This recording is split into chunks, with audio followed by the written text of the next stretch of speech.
Hello everyone, welcome back. In today's video, we've got another news update video to discuss. We've got a couple of waiver updates to discuss, we've got a couple of injury updates to discuss, and we've got a couple of trade rumors involving the Canucks, the Senators, the Canadiens, and a potential deal that I find confusing between the Rangers and the Flames. So we'll go to all that coming up right now.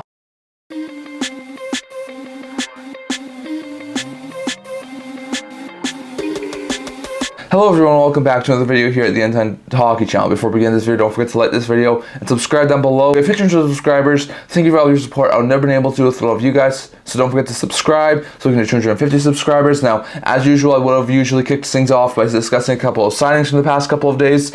Unfortunately, there have not been any signings since the Balinska signing, which we talked about in our last video, so there's no signings that we need to get to today, but we do have a couple of waiver updates. So when we last talked, the LA Kings had placed Tobias Bjornfot on waivers. We're discussing that. We're not known at that point in time if Bjornfot had clear or not. I said it would probably wind up being claimed by a team. I thought there was definitely a very likely chance that there would be a team out there who claims the young defenseman, and there was. The Vegas Golden Knights wound up claiming Tobias Bjornfot from the LA Kings, and we'll get to that in a second. And then also yesterday we saw another waiver placement, and that was Vegas and Sanford being placed on waivers by the Arizona Coyotes. Now we'll start with Bjornfot. Like I said in our last video, I was expecting Bjornfot to probably be claimed. He's a decent young defenseman. He's not the greatest of offensive defensemen, but he's definitely a really good defensive defenseman and could definitely help a team out in like a third pair role. The Knights have a ton of injuries right now. I think Martinez might be out. I think maybe either Haig or Whitecloud is also out, but we know the big one is Shea Theodore. He's currently injured right now, so the Knights have a couple of injuries on their blue line, and that's really hurt them so far. That's why they only have one win in their last 7 games, so they could definitely use a little bit of a defensive boost in my opinion. Bjornfot's a really good player. He's played a full season at the NHL level, but the past couple of years he's only been a spare for the LA Kings with guys like Brant Clark and Jordan Spence and Jacob Mover all passing him on the Jets chart, so he's sort of become a commodity that the Kings can no longer afford to have with him now being waivers eligible. So Bjornfot winds up being claimed. I think he'll be fitting really well with Vegas. The Golden Knights have a knack of making their waiver acquisitions work extremely well, so I would expect Bjornfot to probably be a solid third pair defenseman for the Golden Knights for time being. When they get healthier, maybe he gets placed back on waivers. Maybe the Kings have a shot to reclaim him, but for the time being I think Vegas will have a really good shot at having him as like a third pair defenseman, maybe a little bit more of a defensive stabilizer, and should hopefully help them sort of right the ship after this sour stretch that they're in right now. But he's a good young defenseman. He knows what it takes to play. He's played a full season in the NHL level. He just, at this point in time, hasn't been able to crack the Kings roster over the past couple of years. So, Kings lose former first-round pick Bjornfot to the Golden Knights. I don't think that's too surprising. I said he would probably be claimed, and it'll be interesting to see how well he fits on the Knights' blue line. But that's the lone waiver claim. We did see that Vegas and Sanford yesterday be placed on waivers. I don't think this is too much surprising. Sanford at this point is a fringe NHL player. He's at best like a fourth-line forward, but he's more of a spare forward or possibly even an AHL forward. So, I'm not so overly surprised that he's being placed on waivers. It sounds like the Coyotes are possibly looking to try and call up Dylan Guenther in the next little while, so I don't think that's too surprising that they place Sanford on waivers. Sanford's, like I said, a really good fringe NHL player. If there was a team out there who had a couple of injuries on the forward group and could really use a little bit more of forward depth on their team right now, I could see someone maybe claim Sanford, but my gut instinct at this point in time would be that he probably clears. We don't know the exact outcome. As of the recording of this video, the waivers haven't happened yet, but definitely I do think there's a very likely chance that Sanford does wind up clearing. Like I said, he's a decent fringe NHL player, but not someone I would expect a team to probably see as sort of an upgrade on what they have at this point in time. So I would probably expect Sanford to clear later today. I'll be interested to see if there's any more waiver updates over the course of the weekend, but for the time being, Bjornfot's been cleared off of waivers by the Golden Knights. He's going to join the Knights D-Corps. Hopefully he gets a little bit of a bigger role there, especially with them having some injuries. Well, for the Arizona Coyotes, they place Vegas and Sanford on waivers. Decent fringe NHL player, and someone who I think will probably wind up clearing. So those are your waiver updates as of right now. Going over to a quick injury update from the past couple of days. We saw some really bad injuries from the Canadiens, the Penguins, and the Sharks. The Canadiens confirmed that Christian Dvorak's upper body injury is going to keep him out for the rest of the year. So that's a horrible blow for the Canadiens. Dvorak was a solid trade chip. A lot of people thought he could definitely be traded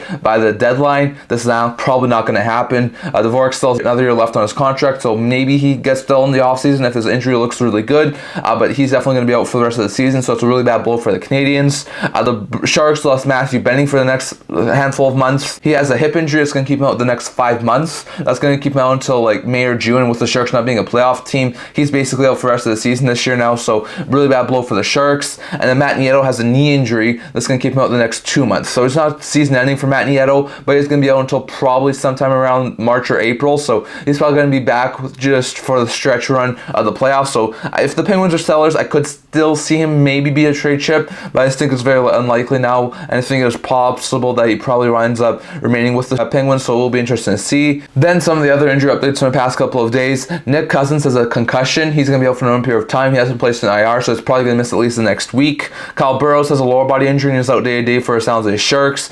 Andrew Copp has a lower body injury and is out day to day for the Detroit Red Wings. Josh Anderson's been cleared to play for the Montreal Canadiens, so that's really good news. Then some of the other injury updates we saw. Miro Heiskanen is going to be out week to week with a lower body injury, so that's a horrible blow for the Stars, who lose their top defenseman for the next couple of weeks. Dennis Gilbert has an upper body injury out for an unknown period of time. Bowen Byram has a lower body injury out for an unknown period of time. Alex Barkov has an upper body injury out for an unknown period of time. And Evan Rodriguez has a lower body injury out for an unknown period of time. Adam Boqvist in Columbus and Sam Gagner in Edmonton have both been cleared to play, so they should be able to get back into game action in the not too distant future. Zuccarello, same sort of thing, been cleared to play. He should be able to get back in the not too distant future for the Minnesota Wild. Martin Necas has an upper body injury and is out day to day right now for the Carolina Hurricanes, so a horrible blow there for the Canes. We always saw a really bad game between the Blackhawks and the Devils. It saw 2 star players go down with injuries. Nick Foligno has an undisclosed injury out for an unknown period of time, but the 2 more distressing injuries was Jack Hughes left for the Devils with an undisclosed injury. Connor Bedard left the Blackhawks game with an undisclosed injury. Both are going to be out for an unknown period of time, so hopefully those 2 are not going to be out for a while. Losing those 2 would be horrible blows to that team. Bedard's been the one lone bright spot there for the Blackhawks and what has been so far a trying season, and he was already missed injury time this year for the Devils, and the Devils have struggled without him. So I definitely think if these 2 guys are going to be out for any long period of time, they're going to be extremely bad blows to that team. So it'll be interesting to see. But Bedard left that yesterday's game due to an injury. So did Hughes. Hopefully they're not going to be out for an over long period of time, but those are your injury lists from the past couple days. So good to see guys like Zuccarello and Boqvist get back to game action and not be out for an over long period of time. But like Hughes, if he's going to be out for any period of time, Bedard, if he's going to be out for any period of time, are horrible blows. And also bad to see guys like Heiskanen and Nieto and Benning and Dvorak be out for the next little while. So it'll be interesting to see. Lots of these guys are going to be out for a next significant period of time, but hopefully they're not out for an overly long period of time, especially Bedard and Hughes. So it'll be interesting to see, but those are your injury updates from the past couple of days. And actually going over to the trade rumor part of the video. So we got a couple of trade rumors here to discuss. First, with the Montreal Canadiens. Now, I've seen a couple of reports recently about this, and it does get me wondering if this could be a possible trade option.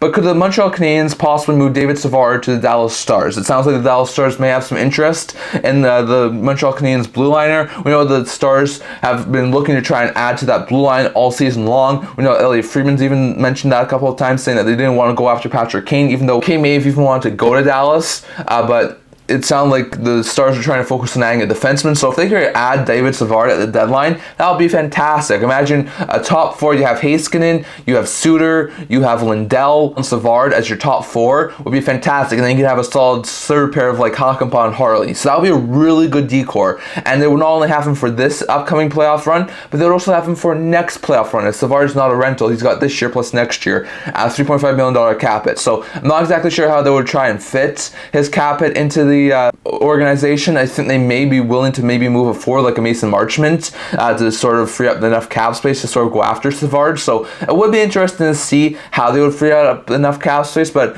if they can move maybe like Marchment and then maybe like a couple of decent picks, like maybe they move a second round pick to the Montreal Canadiens, maybe like a young prospect. I wouldn't think they would move one of their top prospects like a Bork or a Stankoven. I think they would probably like to keep those guys, but maybe a guy like a Strangers or Semenov, who seem to be potential like third, second line forwards at the NHL level eventually. So I could see a trade package of something like a Marchment, a second or a third round pick, and a prospect like a Strangers or a Semenov be enough to sort of price Savard out of Montreal. So it would be interesting to see. I think a Savard upgrade would be fantastic for Dallas Stars. Now, would they be able to do this? Like I said, it's not guaranteed. Savard's going to command a pretty high asking price, and there might be other teams involved. So I'm definitely not going to say the Stars are 100% guaranteed to get David Savard, but it would be an interesting concept, as I think Savard would definitely improve improve that top four. You'd have like Heiskanen and Savard in the top pair. You could have Suter and Lindell in the second pair, something like that. And then you could have Harley and Hakanpää in the third pair. That's a major upgrade on their blue line. So I could definitely see the Stars have some interest in Savard. It would definitely be hard to make the money work,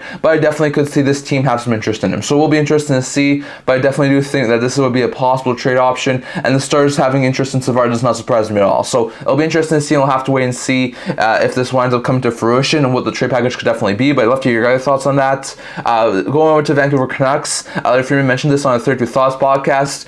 Andrei Kuzmenko's been scratched again. He was scratched in the game against the St. Louis Blues, and there's once again remains a lot of rumors around possible trade for Andrei Kuzmenko. Now, Elliot Friedman did mention this, saying that he thinks that Kuzmenko at this point is still in Rick Tocchet's doghouse. He said that they had a really productive meeting, and what seemed like it was a really good meeting. I think it was towards the end of December, and it seemed like there was a lot of good things that came out of that meeting, but now Kuzmenko's back to being healthy scratched. It sounds like, according to Elliot Friedman, Kuzmenko will probably remain a healthy scratch for next little while until he is able to show Tocchet that he's sort of changing his ways to develop Tocchet's sort of style. So it will be interesting to see, but the Canucks apparently know what sort of trade offers they're getting for Kuzmenko. They're only going to trade Kuzmenko if the right deal comes along. If they find that they have a lot of decent offers, but not really good ones, not ones that they definitely feel that would definitely help their team for Kuzmenko, then they're not going to trade him. But Kuzmenko's a really, really good player. He's a former 35 goal scorer from last year. If there's a team out there who could definitely fit him into their top six, sort of give him a lot of minutes, give him first power play minutes, and could help him sort of refine last year's 35 goal form, I think there would be a lot of teams interested in him. Now, like I said, I think it would probably take a really decent asking price to get Kuzmenko. I've seen some people even say possibly trade Kuzmenko for Tarasenko. In Ottawa, I've seen some rumors say trade Kuzmenko to Montreal for Monahan. So there's definitely a lot of rumors out there that could link Kuzmenko to a couple of different teams. It would be interesting to see Kuzmenko possibly get moved. I know that the Capitals are a team who have been interested, maybe even the Canes. So it will be interesting to see if Kuzmenko gets dealt. He's making this year plus next year a $5.5 million cap hit, so it's not like he's a rental. But he did pick Vancouver after coming over from the KHL. He did have a fantastic year last year. I still think the Canucks would really like to make it work with Kuzmenko and would rather keep him instead of trading him, but still, it's going to be a really difficult decision if Kuzmenko continues to get healthy scratched. So it will be interesting to see, and it's definitely going to be a situation we have to watch out for, but according to Elliot Friedman, more healthy scratches could be coming for Kuzmenko's way if he can't find a way to sort of fit into the way Rick Tocchet wants him to fit in, and it's quite possible that it could be scratched even more, and even though he could be even more healthy scratched, it may not lead to a trade for the Vancouver Canucks. So we'll be interested to see, but definitely expect some rumors around Kuzmenko to definitely swirl as he continues to be healthy scratched. Next, going over to another situation here that Elliot Friedman was talking about on the 32 Thoughts podcast yesterday, and that's about the Ottawa Senators. He says that the Ottawa Senators were really trying to keep DJ Smith, knowing that the players like playing for him as long as they could so that they could try and play for him, but it got to a point where DJ Smith was no longer being able to help this team win. It got too little too late. They fired him, and at this point they're not even playing overly well under Jacques Martin. So it sort of seems like, according to Elliot Friedman, that this team has become too comfortable. It sort of seems that they've developed a losing mentality, and they definitely just start trying to rectify that. And something that Elliot Friedman said that really shocked me was they may try and send a lightning rod through their team by trading a core player. Now, he said that they could definitely try and look to move someone like that. I definitely don't think it's a 100% guarantee. They have a really good core group. I don't think trading one of them because they're playing overly poorly right now would be maybe a smart long-term decision, but it could be something that we could see the Ottawa Senators doing. Now, I also saw a recent report saying that Steve Staios, who's now the GM at this point in time of the Ottawa Senators, did say that he's looking to acquire a veteran forward. I could see that being a possible good thing for the Ottawa Senators if they were able to acquire a veteran-type forward who could definitely sort of help this core work through the struggles at this point in time. But moving a core player would definitely be something interesting. They have a really good core group right now, and there will only be a couple of players I could definitely see be actually traded. Like, if you look at their core group right now, Chikrin's on such a good deal. Trading him makes absolutely no sense for the Ottawa Senators. Sanderson's been signed to a long-term deal. He's their future number one defenseman. He's not getting traded either. Neither's Tim Stützle, who's absolutely been phenomenal. Kachuk's the captain of this team and the heart and soul of this team. They're not moving him. I don't think they would move Giroux. He's got no movement clause. He's got this year plus next year a $6.5 million cap hit. Maybe next year, if they're not doing overly well, they trade him because they want to give him another another chance to win a Stanley Cup. But I definitely don't think at this point in time they would probably be willing to move Giroux. So if you take all of those guys out, there are only really 3 options here that I could see the Senators possibly move if they were to try and shake up that core. 1 would be Norris, 2 would be Batherson, 3 would be Chabot. Now, Norris is a really good top-line center. He's had some injury troubles over the past couple of years, but he's on a really decent $7.95 million AAV cap hit for the next couple of seasons. I think he's signed for like 6 or 7 seasons still. He's a really, really good player. I don't see them trying to move Norris. Like I said, he's a really good player. Could they move him? I think it's possible. I think of the guys who are in their core, he's probably one of the more likely ones that they could possibly move. But I definitely think he probably won't be moved. Also, his almost $8 million cap will be extremely hard to move in season. So it will be interesting to see, but I think Norris would be one of the core guys who could go. Another one would be Jake Batherson. Now, Batherson has a really reasonable contract with what he's producing right now. He's got this year plus 3 more seasons at just under $5 million. If Batherson came available, there would be a ton of teams interested in him as solid top 6 forward. But I'm not sure he would be. I think of these 3, he would probably be the less likely, given the fact that he's been one of the better forwards this year for the Ottawa Senators. So I don't think it's as likely. But as I mentioned a couple of weeks ago, maybe the guy who they move is Thomas Chabot. Now, they already have a solid left side of their defense. Chychrun plays on the left side. Sanderson plays on the left side. They don't need 3 left shot top 4 defensemen. So they could try and move Chabot to another team to try and get maybe a sort of a right shot upgrade. If you look at the right shot on the defense right now, they have Zub, who's a really good top pair defenseman. But besides that, you have Brandstrom, Hamonic, Bernard Docker. None of these guys are really established, legit top 4 defensemen. So could they possibly look to move Chabot? I think Chabot would probably be the most likely core player to be moved. If not him, then Batherson or Norris. But I think Chabot will probably be the most likely one. Like I said, he's got this year plus 4 more seasons, $8 million. He's a solid top pair defenseman. He's a really good minute eater. He can definitely play 22 minutes a night. He would definitely be a really solid upgrade for a lot of teams. But if he's being traded, the Senators would need like a top pair right shot defenseman back and maybe even something else. So it will be interesting to see what sort of happens, but that sort of caught me off guard. Could the Senators possibly move a core player? Like I said, I don't see Stützle being moved, Tkachuk being moved, Chychrun, Sanderson, Giroux. I don't see any of those guys being moved. If there was a core guy to get moved, I'm not saying there will be, but if there is one guy who could see being moved, it would probably be one of Batherson, Norris, or Chabot. And I would think at this point in time, Chabot would probably be the most likely given their depth on the left side of the blue line. So it will be interesting seeing if they were to move a core guy, it would not be for picks or prospects, it would probably be for somewhat of a comparable guy. So if they're trading one of their forwards, then like a top 6, top 9 forward. If they're trading one of their defensemen, then like a top 4 defenseman. So it's definitely going to be an interesting situation to watch. I know Stales also said, like we said, that he could possibly look to try and acquire a veteran forward to sort of help this team through their problems they're having this year. I think that's still a possibility. Maybe they try and acquire a veteran forward by moving a core player. Maybe that's a possibility, but it will be interesting to see. This Ottawa Senators team is not doing overly well right now, and they need some sort of a shakeup. And according to Elliot Friedman, they may have gone too comfortable, and at this point, they may be possibly looking at some sort of a major shakeup. And last year, going over to a potential trade between the Rangers and the Flames. Now, this was mentioned by Rob Ellis of the NHL Trade Rumours.com. I'm not sure exactly how credible the sources are, so remember, take this with a grain of salt, but he's saying that the Calgary Flames and New York Rangers are having trade discussions. Now, he's mentioning that the Calgary Flames are talking about sending Chris Tanev to New York Rangers. Now, the trade proposal surprises me, and I think it would definitely surprise you guys too. The trade proposal that he mentions is as follows. The Calgary Flames would send Chris Tanev with half of his salary retained and Adam Ruzicka to the New York Rangers in exchange for Capo Caco, Braden Schneider, and a 2024 second round pick. Now, I think this trade will probably never happen. The Rangers, I could definitely see him have some interest in Tanev, having a solid, playoff-proven, top 4 defenseman, sort of help their team, especially with the guy like Ryan Lindgren, who sort of always seems to get hurt in the playoffs, wind up being there. I think that could definitely be a solid pickup for the New York Rangers. They don't really need to add a piece on the blue line. I think they have a pretty good blue line as is right now, but I think they could definitely stand to add some a little bit more. Could they add a guy like Adam Ruzicka? Yes, he could definitely be a solid, cheap option in their bottom 6 they could definitely use. Would they be willing to trade Caco and Schneider to do it? Absolutely not. Caco has not had the greatest of seasons. I think there's a possibility with him being an RFA this year, they may wind up trading him, but they're not going to do it for a rental like Tanev. If they were to trade Caco, it would be for someone who they can definitely fit in their team long term.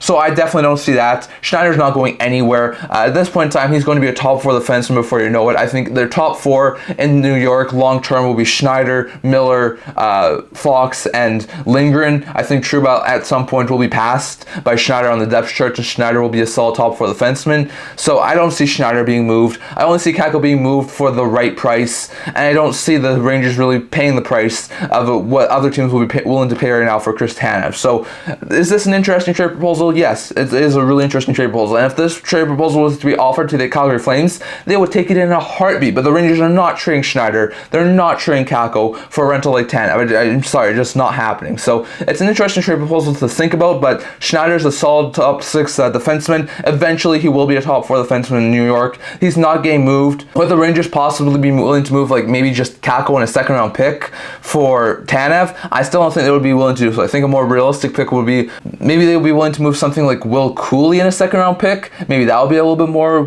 doable for them, or maybe like a defenseman like a Matthew Robertson in a second round pick, something like that. I could definitely see the Rangers have interest in Tanev. He's a solid playoff proven defenseman. They could definitely use a little bit of an upgrade on the defensive end, but they're not moving Schneider and Kakko to get Tanev. It's not happening. So I really don't believe his trade proposal. Could the Rangers and Flames be talking about a trade around Tanev? Yes, I definitely think that's possible, given the fact the Rangers could definitely use a little bit of upgrade for the playoffs. Could they be surrounding Kakko and Schneider? I don't think so. So it'll be interesting to see. I'd love to hear your guys' thoughts on all of this. That's all I'm going to talk about for today. I'd love to hear your guys' thoughts on all of this, including the proposed Rangers and Flames trade. What do you think about this possible trade? Do you think it's even remotely possible the Rangers consider moving Kakko, Schneider, and a second round pick in exchange for Tanev and Ruzicka? I personally do not see it happening. I personally think that it's definitely not going to happen. And I think if Tanev were to be traded to the Rangers, it would have to be for definitely nothing compared to Kakko or Schneider. Those two are probably mainstays for at least this year in Kakko's case for the New York Rangers. So we'll be interested to see there. Do you see the Ottawa Senators moving a core player? If so, do you think it could be Batherson,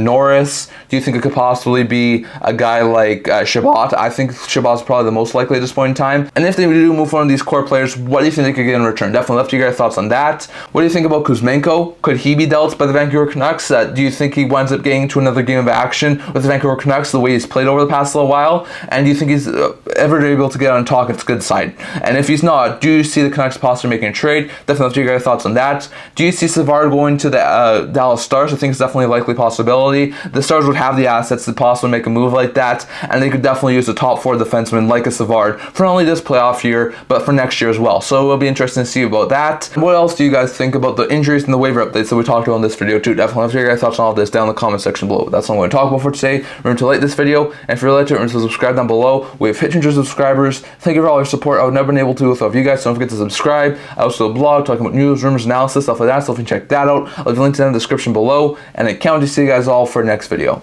See you guys soon.